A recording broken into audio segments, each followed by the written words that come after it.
Welcome, gentlemen, to Aperture Science. Astronauts, war heroes, Olympians, you're here because we want the best. And you are it. So, who is ready to make some science? Now, you already met one another on the limo ride over, so let me introduce myself. I'm Cave Johnson. I own the place. That eager voice you heard is the lovely Carolyn, my assistant. Rest assured, she has transferred your honorarium to the charitable organization of your choice. Isn't that right, Carolyn? She's the backbone of this facility. Pretty as a postcard, too. Sorry, fellas, she's married. To science. There's 1,000 tests performed every day here in our enrichment spheres. I can't personally oversee every one of them, so these pre-recorded messages will cover any questions you might have and respond to any incidents that may occur in the course of your science adventure. Your test assignment will vary depending on the manner in which you have bent the world to your will. Those of you helping us test the repulsion gel today, just follow the blue line on the floor. Those of you who volunteered to be injected with praying mantis DNA, I've got some good news and some bad news. Bad news is we're postponing those tests indefinitely. Good news is, we've got a much better test for you. Fighting an army of Mantis Men. Pick up a rifle and follow the yellow line. You'll know when the test starts. They say great science is built on the shoulders of giants. Not here. At Aperture, we do all our science from scratch. No hand-holding. The average human male is about 60% water. As far as we're concerned, that's a little extravagant. So if you feel a bit dehydrated in this next test, that's normal. We're going to hit you with some jet engines and see if we can't get you down to 20 or 30%. For this next test, we put nanoparticles in the gel. In layman's terms, that's a billion little gizmos that are going to travel into your bloodstream and pump experimental genes and RNA molecules and so forth into your tumors. Now, maybe you don't have any tumors. Well, don't worry. If you sat on a folding chair in the lobby and weren't wearing lead underpants, we took care of that too. If you've cut yourself at all in the course of these tests, you might have noticed that your blood is pure gasoline. That's normal. We've been shooting you with an invisible laser that's supposed to turn blood into gasoline, so all that means is it's working. Just a heads up, that coffee we gave you earlier had fluorescent calcium in it so we can track the neuronal activity in your brain. There's a slight chance the calcium could harden and vitrify your frontal lobe. Anyway, don't stress yourself thinking about it. I'm serious. Visualizing the scenario while under stress actually triggers the reaction. All these science spheres are made of asbestos, by the way. Keeps out the rats. Let us know if you feel a shortness of breath, a persistent dry cough, or your heart stopping, because that's not part of the test. That's asbestos. Good news is the lab boys say the symptoms of asbestos poisoning show a median latency of 44.6 years. So if you're 30 or older, you're laughing. Worst case scenario, you miss out on a few rounds of canasta. Plus, you forwarded the cause of science by 3 centuries. I punch those numbers into my calculator, it makes a happy face. If you need to go to the bathroom after this next series of tests, please let a test associate know, because in all likelihood, whatever comes out of you is going to be coal. Only temporary, so do not worry. If it persists for a week, though, start worrying and come see us, because that's not supposed to happen. Just a heads up, we're going to have a superconductor turned up full blast and pointed at you for the duration of this next test. I'll be honest, we're throwing science at the wall here to see what sticks. No idea what it'll do. Probably nothing. Best case scenario, you might get some superpowers. Worst case, some tumors, which we'll cut out. If you're allergic to peanuts, you might want to tell somebody now, because this next test may turn your blood into peanut water for a few minutes.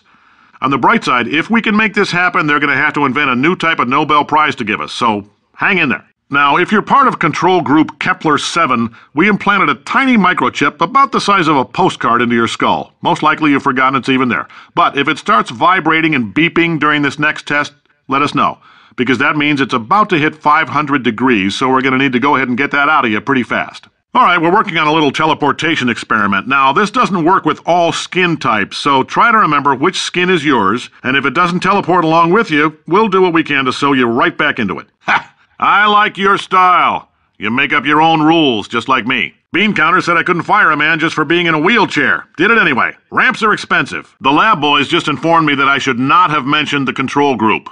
They're telling me I ought to stop making these pre-recorded messages. That gave me an idea. Make more pre-recorded messages. I pay the bills here, I can talk about the control group all damn day. We haven't entirely nailed down what element it is yet, but I'll tell you this, it's a lively one, and it does not like the human skeleton. Oh, in case you got covered in that repulsion gel, here's some advice the lab boys gave me. Do not get covered in the repulsion gel. All right, let's get started. This first test involves something the lab boys call repulsion gel. You're not part of the control group, by the way. You get the gel. Last poor son of a gun got blue paint.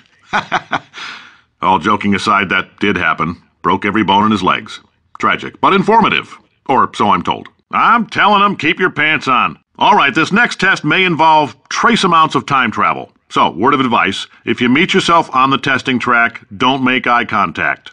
Lab boys tell me that'll wipe out time. Entirely. Forward and backward. So, do both of yourselves a favor and just let that handsome devil go about his business. If you're hearing this, it means you're taking a long time on the catwalks between tests. The lab boys say that might be a fear reaction. I'm no psychiatrist, but coming from a bunch of eggheads who wouldn't recognize the thrill of danger if it walked up and snapped their little pink bras, that sounds like projection. They didn't fly into space, storm a beach, or bring back the gold. No, sir, we did. It's you and me against the world, son. I like your grit.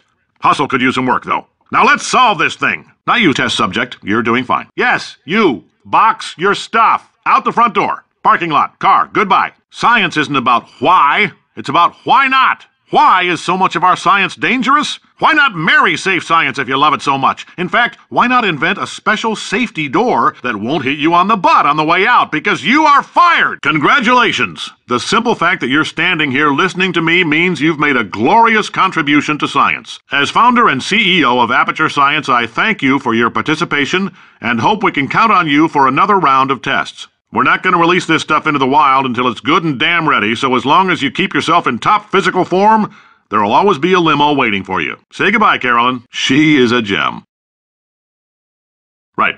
Now you might be asking yourself, Cave, just how difficult are these tests? What was in that phone book of a contract I signed? Am I in danger? Let me answer those questions with a question. Who wants to make $60? Cash. You can also feel free to relax for up to 20 minutes in the waiting room, which is a damn sight more comfortable than the park benches most of you were sleeping on when we found you. For many of you, I realize $60 is an unprecedented windfall, so don't go spending it all on, I don't know, Carolyn, what do these people buy? Tattered hats? Beard dirt? So, welcome to Aperture. You're here because we want the best, and you're it.